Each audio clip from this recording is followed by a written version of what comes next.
Hello everyone, welcome to Drishti Judiciary's MCQs for Judiciary Exams program.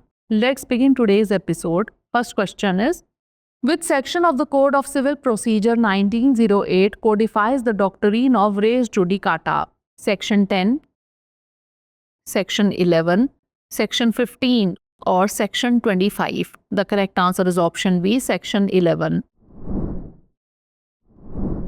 Recently, the Rajasthan High Court in the matter of X versus Y has held that the doctrine of res judicata shall not be applicable to the permanent reliefs and stridhan.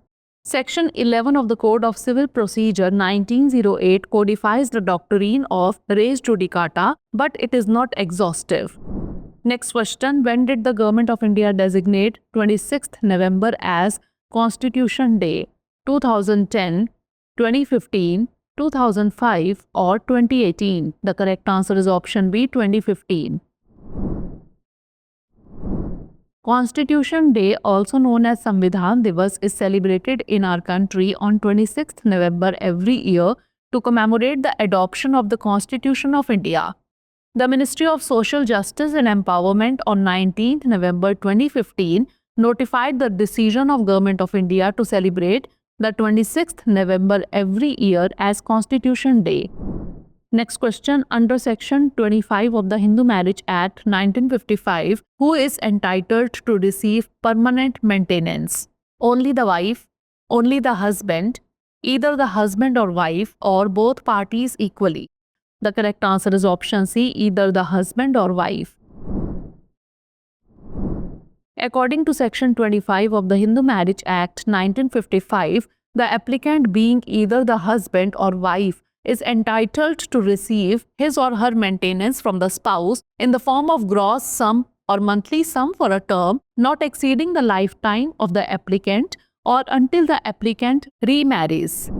Next question, which of the following is part of the basic structure of the Indian Constitution? Communism, monarchy, authoritarianism or secularism? The correct answer is option D, secularism.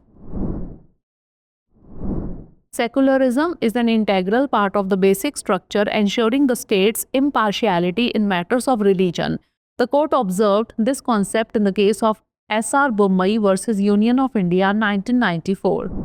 Last question, which of the following is a right of the mortgagee and not the mortgager? Right to inspect document, right to recover possession, right to redeem or right to foreclosure? The correct answer is option D, right to foreclosure. The right to foreclosure is a right available to a mortgager for the recovery of money. This right is available under Section 67 of the Transfer of Property Act. Now is the time for practice question. The principle of cypress in the law of transfer of property means as far as possible, approximately near to, both A and B, or neither A nor B. Send the answer of this question in the comment section. Thanks for watching. Dear viewers, अपने exam की तैयारी को और बेहतर करने के लिए हमारे चैनल को लाइक, शेयर और सब्सक्राइब करना न भूलें।